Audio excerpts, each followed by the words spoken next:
હવામાન નિષ્ણાંત અંબાલાલ પટેલની વરસાદને લઈને આગાહી સામે આવી છે, જ્યાં દક્ષિણ ગુજરાતમાં ભારેથી અતિભારે વરસાદનું અનુમાન છે। આગામી 48 કલાકમાં રાજ્યના વિવિધ ભાગોમાં વરસાદ થશે। 24 થી 27મી જુલાઈએ મધ્ય ગુજરાતમાં ભારે વરસાદ પડી શકે છે। ગોધરા, લુણાવાડા, દાહોદમાં ભારેથી અતિભારે વરસાદની આગાહી કરાઈ છે।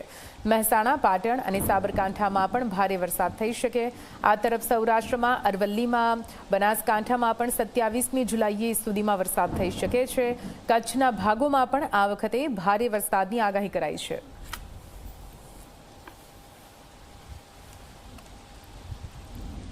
એક મજબૂત વરસાદી વહન આવી રહ્યું છે, જેના કારણે લગભગ તારીખ 24 થી 27માં વરસાદ થવાની શક્યતા રહેશે। આગામી 48 કલાકમાં જ ગુજરાતના ભિન્ન ભાગોમાં વરસાદ થવાની શક્યતા રહેશે। સૌરાષ્ટ્રના ભાગોમાં પણ વરસાદ થવાની શક્યતા રહેશે, પરંતુ તારીખ 24 થી 27માં પૂર્વ ગુજરાતના ભાગો, પંચમહાલના ભાગો, ગોધરાના ભાગો, લુણાવાડા, દાહોદના ભાગોમાં વરસાદ થવાની શક્યતા રહેશે। કેટલાક ભાગોમાં ભારેથી અતિભારે વરસાદ થવાની શક્યતા રહેશે।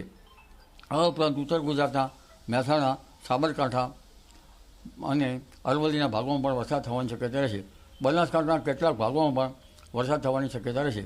કેટલાક ભાગમાં ભારેથી અતિભારે વરસાદ થતાં ખેડૂત ભાઈઓએ પોતાના ખેતરમાં પાણીની નિકાલની વ્યવસ્થા કરવી યોગ્ય રહે। મધ્ય ગુજરાતના ભાગોમાં પણ ભારે વરસાદ થવાની શક્યતા રહે। અમદાવાદ, ગાંધીનગરના ભાગોમાં પણ ભારે વરસાદની શક્યતા રહેશે। અને દક્ષિણ ગુજરાતના ભાગોમાં ભારેથી અતિભારે વરસાદની શક્યતા રહેશે। કચ્છના વિવિધ ભાગોમાં પણ ભારે વરસાદની શક્યતા રહેશે। પશ્ચિમ સૌરાષ્ટ્રના દ્વારકા, પોરબંદર અને જામનગરના ભાગોમાં પણ વરસાદ રહે। સૌરાષ્ટ્રના ભિન્ન ભાગોમાં પણ વરસાદની શક્યતા રહે। દક્ષિણ ગુજરાતના ભાગોમાં અને ઉત્તર ગુજરાતના ભાગોમાં ક્યાંક નાની નદીઓમાં પૂરની સ્થિતિ રહી શકે। દક્ષિણ ગુજરાતના ભાગોમાં તો નાની નદીઓમાં પૂરની શક્યતા રહી શકે। આહવા, ડાંગ, વલસાડના ભાગોમાં ભારે વરસાદ થવાની શક્યતા રહે। કેટલાક ભાગમાં અતિભારે વરસાદ થવાની શક્યતા રહે। નવસારીના ભાગોમાં પણ ભારે વરસાદ થવાની શક્યતા રહે। સુરતના ભાગોમાં પણ ભારે વરસાદ થવાની શક્યતા રહે।